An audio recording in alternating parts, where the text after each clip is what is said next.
Then there is another appraisal method, that is forced distribution method.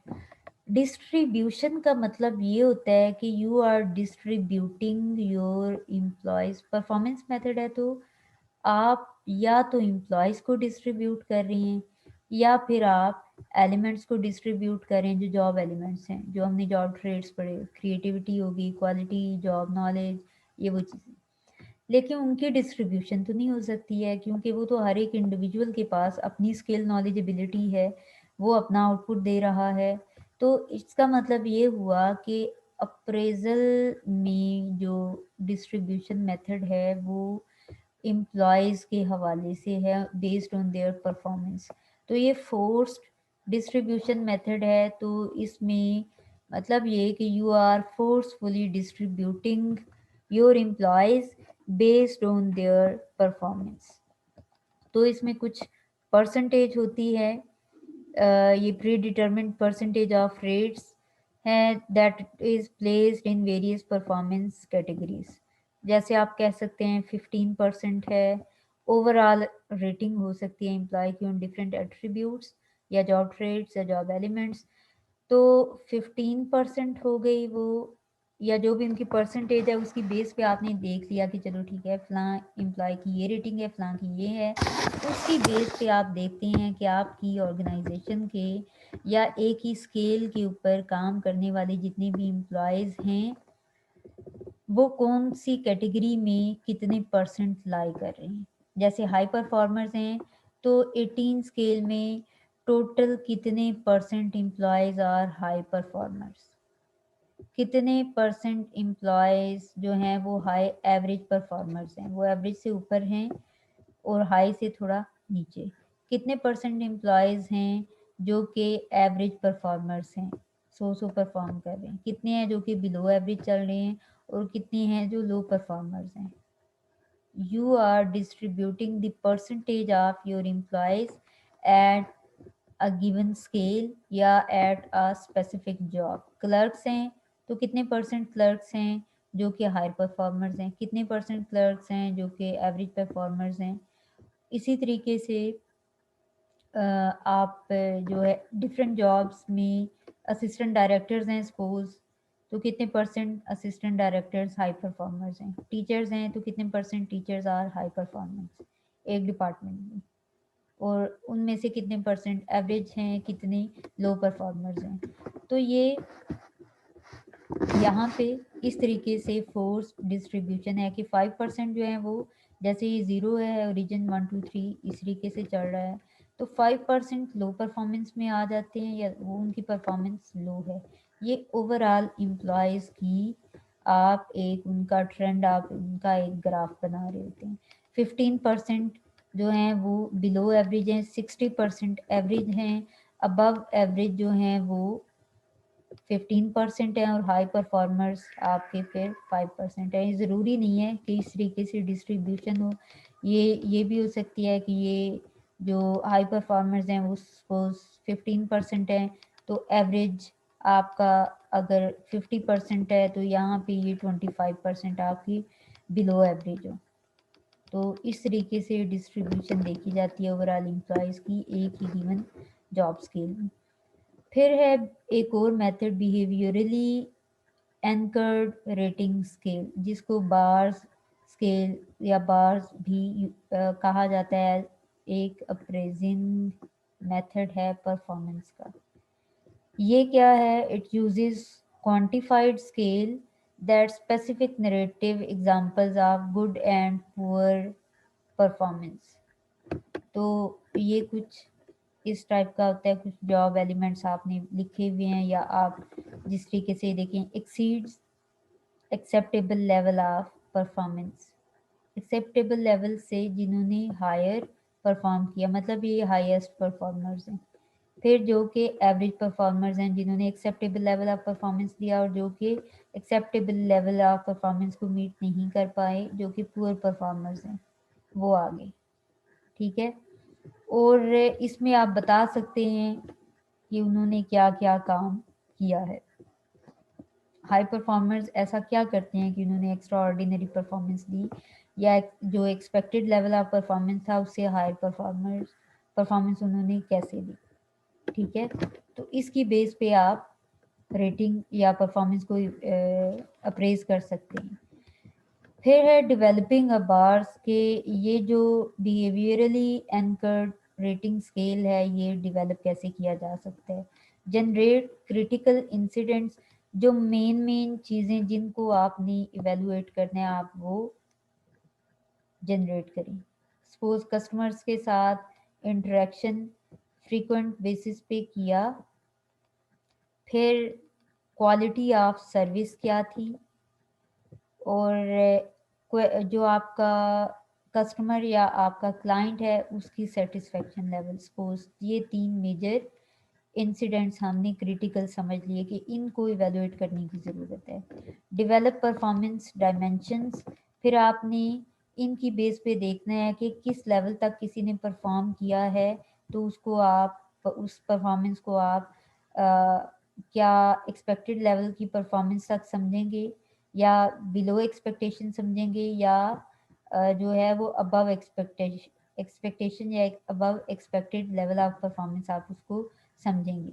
जैसे हमने कह दिया कि 70% मार्क्स हैं सपोज, तो ये 70% अगर किसी ने परफॉर्म किया है, अगर कोई क्रिएटिव है अपनी जॉब में 70% तक, तो फिर हम कहेंगे कि वो एक्सपेक्टेड लेवल ऑफ परफॉर्मेंस से अबव परफॉर्म करने वाला इंडिविजुअल है। इस तरीके से आप रेटिंग कर सकते हैं। रीएलोकेट इंसिडेंट्स, फिर आपको अगर लगे कि नहीं आपने कुछ और इंसिडेंट्स को ऐड करना है तो वो आप ऐड कर सकते हैं। फिर उन इंसिडेंट्स की आप स्केलिंग कर सकते हैं कि उस इंसिडेंट में सपोज कितना फ्रीक्वेंटली आपने इंटरेक्ट किया अपने कस्टमर्स के साथ, अपने क्लाइंट्स के साथ, उसकी बेस पे आप उनका वो स्केल बना सकते हैं। डिपेंड्स कि उसमें कौन सा स्केल आएगा। Frequently never say most frequently तक आ सकता है। ठीक है, और इसी तरीके से डेवलप अ फाइनल इंस्ट्रूमेंट के ओवरऑल आप फिर देखेंगे कि आपकी एम्प्लॉय की परफॉर्मेंस जो है बेस्ड ऑन मेंशन्ड इंसिडेंट्स किस तरह की रही है। जैसे ओवरऑल आपने ये एक रेटिंग यहाँ पे दी हुई है 1 2 3 4 5 6 7 तक, तो आपको लगता है कि जो 1 और 2 क्राइटेरिया पे मीट जिनकी परफॉर्मेंस आई है वो below expectation level of performance रहे हैं। जिन्होंने 3 4 5 लेवल तक परफॉर्म किया है वो एक्सपेक्टेड लेवल तक की परफॉर्मेंस उन्होंने दी है। जिन्होंने 6 7 तक परफॉर्म किया है उन्होंने एक्सीड किया है एक्सपेक्टेड लेवल ऑफ परफॉर्मेंस को। और इसमें कुछ एग्जांपल्स भी हैं, जैसे एक सर्विसेज तो आप दे ही रहे हैं लेकिन उसके साथ यू आर एडिशनली एडिंग के हाउ इज़ योर डे, आप उनसे हाल अहवाल पूछ रहे हैं, फिर उनको गुड डे विश कर रहे होते हैं। ठीक है, एक अगर बंदा आता है सपोज तो आप उसको सलाम दुआ करते हैं, आप खैरियत से हैं, अच्छा ठीक है, अकाउंट खुलवाना है, आपने इंश्योरेंस करवानी है, ठीक है हमारी ये पॉलिसीज़ हैं, और उसके बाद आते जाते रहिएगा, एक कप ऑफ टी भी उनको ऑफ़र कर दिया अपने खर्चे पे, और उनको जाते हुए आपका अच्छा दिन गुजरे भी विश कर दिया।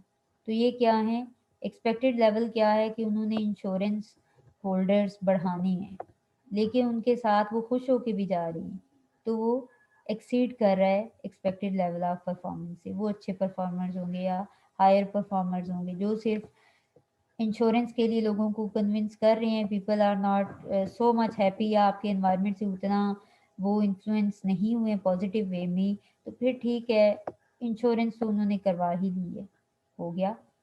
ठीक है, उसके बाद एक्सेप्टेंस लेवल ऑफ परफॉर्मेंस से बिलो वो होंगे जिन्होंने के इंश्योरेंस के लिए भी लोगों को कन्विंस नहीं किया। या किसी रेस्टोरेंट में आप जाते हैं सपोज, तो कोई बंदा आता है बल्कि आपके पास आता ही कोई नहीं है, ठीक है, सामने एक वेटर खड़ा हुआ है, उसको आप बार बार इशारे कर रहे होते हैं, तो वो फिर कहीं फ़ोन पे मैसेज या कॉल वगैरह करने के बाद फ्री होके आपके पास आता है। तो ये एक्सपेक्टेड, उससे ये एक्सपेक्ट नहीं किया जा रहा, उससे एक्सपेक्ट किया जाता है कि कस्टमर्स जो हैं वो प्रायोरिटी बेसिस पे सर्व किए जाने चाहिए। एक्सपेक्टेड लेवल वो कि उसने देखा कि चलो ठीक है कुछ लोग आके टेबल पे बैठे हैं, तो कोई अभी तक उनके पास गया नहीं है, तो वो वॉलेंटरीली उस तक जाएगा। तो कंपनी का ऑब्जेक्टिव क्या है कि कस्टमर को टाइमली सर्व किया जाए, कस्टमर को आपने नाराज़ नहीं करना। वो ये करेगा तो person is giving the performance up to the mark, या जो रिक्वायर्ड लेवल है, जो एक्सपेक्टेड लेवल है, उस तक वो परफॉर्म कर रहा है। इसी तरह से अगर कोई आता है, ठीक है जी आप बैठे हैं, चाहे छोटा बेबी है उसके लिए मैं चेयर भी लेके आता हूँ, चेयर लेके आता है बजाय इसके कि कस्टमर्स मांगें कि बच्चे के बैठने के लिए कोई चेयर चाहिए, ठीक है, या जो एडिशनल सर्विसेज हैं उनकी वो उनको प्रोवाइड करे, खुद से मेन्यू ला के दे और इस तरीके से, तो फिर जाते हुए उनको गुड डे भी विश कर रहा है, तो वो एक बड़ा पॉजिटिव इमेज उस ऑर्गेनाइजेशन का एम्प्लॉय और क्लाइंट के ऊपर जाता है। तो इसका मतलब ये कि उससे कहा नहीं गया था, लेकिन उसने अपनी ड्यूटी में इन चीज़ों को ज़रूरी समझा, तो उसने बियॉन्ड एक्सपेक्टेशन अपनी परफॉर्मेंस दी है। उसके बाद there is another appraisal method जो कि मैनेजमेंट बाय ऑब्जेक्टिव है। ऑब्जेक्टिव का मतलब ये होता है जो गोल्स आपने सेट किए हैं, इसका मतलब ये कि यहाँ पे आपने परफॉर्मेंस के स्टैंडर्ड्स हर एक जॉब के लिए बनाए हुए हैं। जो आपने असाइनमेंट की है ना, या आपने करनी है, जिसमें आपने परफॉर्मेंस अप्रेजल बनाना है, फॉर्म बनाना है, वो असल में मैनेजमेंट बाय ऑब्जेक्टिव्स की बेस पे है कि कौन सी responsibilities were assigned to the employee to perform, और क्या level of performance was required in that job, और उनमें से कौन सी ड्यूटीज़ जो कि परफॉर्मेंस इंडिकेटर्स आपने आइडेंटिफाई किए होंगे कि मेजर ड्यूटीज़ हैं, इनको टेस्ट किया जाना चाहिए, या इन पे employee must be giving satisfactory level of performance, तो वो आप सेट कर लेते हैं। फिर हमने जैसे पढ़ा था परफॉर्मेंस अप्रेजल की डेफिनेशन में कि एक्चुअल परफॉर्मेंस को एक्सपेक्टेड परफॉर्मेंस के साथ हम कंपेयर कर रहे होते हैं। तो मैनेजमेंट बाय ऑब्जेक्टिव असल में वही है कि you are setting the objective of an individual job, कि उसने अपनी जॉब के अंदर रहते हुए क्या कुछ करना है, कौन से उसके ऑब्जेक्टिव्स हैं, क्या उसको हर सूरत परफॉर्म करना पड़ेगा, क्या आउटपुट उसने देना है, और फिर एक्चुअली जो उसने आउटपुट दिया उसको एक्सपेक्टेड आउटपुट के साथ कंपेयर किया जाता है। तो इसमें आपको पता ही है, सबसे पहले ऑर्गेनाइजेशन के गोल्स होते हैं, long term short term goals फिर बन रहे होते हैं। फिर डिपार्टमेंट वाइज जैसे सेल्स इंक्रीज करनी है तो प्रोडक्शन डिपार्टमेंट कितने यूनिट्स प्रोड्यूस करेगा, मार्केटिंग एफर्ट्स मार्केटिंग डिपार्टमेंट कितनी करेगा, डिस्ट्रीब्यूशन डिपार्टमेंट जो है वो कितने प्रोडक्ट्स को डिस्ट्रीब्यूट करने के लिए अपने व्हीकल्स या ट्रांसपोर्ट को किस तरीके से मैनेज करेगा, या उन्होंने एक एरिया में कितनी प्रोडक्ट्स एक दिन में या एक वीक में डिलीवर करनी है, वो उनका ऑब्जेक्टिव बन जाएगा। प्रोडक्शन डिपार्टमेंट ने एक वीक में कितना टारगेट ऑफ यूनिट्स प्रोड्यूस जो है वो पूरा करना है, कितनी चीज़ें बनानी हैं, वो उनका गोल हो गया या उनका ऑब्जेक्टिव हो गया, उनकी जॉब के हवाले से, उनके डिपार्टमेंट के हवाले से। फिर डिस्कस डिपार्टमेंटल गोल्स, अब ये आपने बताने भी हैं कि डिपार्टमेंट के गोल्स क्या हैं, कितनी यूनिट्स जो है आपने मार्केट में डिलीवर करनी है, कैसे होंगी, उसकी बेस पे डिसाइड किया जाएगा कि जो 6 लोग हमारे प्रोडक्शन हाउस में काम कर रहे हैं उनमें से इंडिविजुअली हर बंदा जो है वो कितने यूनिट्स उस दिन में प्रोड्यूस करेगा, ताकि डिपार्टमेंट का गोल जो उस दिन की पूरी आपकी यूनिट्स जितनी प्रोड्यूस होनी चाहिए उतनी प्रोड्यूस होंगी। तो इंडिविजुअल लेवल जब कंप्लीट होगा, अचीव होगा, तो डिपार्टमेंट का गोल भी अचीव होगा। सारे डिपार्टमेंट अपने अपने गोल्स को अचीव कर रहे होंगे तो ऑर्गेनाइजेशन का गोल भी अचीव हो जाएगा। तो इसकी बेस पे आप परफॉर्मेंस को रिव्यू कर रहे होते हैं। तो इंडिविजुअल लेवल पे अगर ऐसा हो 10,000 यूनिट्स आपने पर डे प्रोड्यूस करनी है, तो हर आपके पास 10 एम्प्लॉयज़ हैं तो हर एक इंडिविजुअल ने हज़ार प्रोडक्ट्स प्रोड्यूस करनी है। 1000 प्रोडक्ट्स उसने प्रोड्यूस की या नहीं, परफॉर्मेंस को इवेलुएट किया जाएगा। फिर क्यों नहीं की हैं, कैसे उनको बेहतर बना सकता है, अपने टारगेट को मीट कर सकता है, उसके ऊपर उसको फीडबैक प्रोवाइड किया जाएगा। फिर who should do the appraising, कौन कर सकता है, ये मैंने आपको पहले बताया। इमीडिएट सुपरवाइजर जो डायरेक्शंस प्रोवाइड कर रहा है, जो आपके कोलीग्स हैं आपको देख रहे हैं, आपको परफॉर्म करता देखते हैं, वो आपकी परफॉर्मेंस के बारे में फीडबैक दे सकते हैं। रेटिंग कमेटीज़ बनाई जा सकती हैं। कुछ मेंबर्स एक्सपर्ट्स होते हैं जो कि परफॉर्मेंस को इवेलुएट कर सकते हैं। इंडिविजुअल खुद अपनी परफॉर्मेंस को रेटिंग कर सकता है।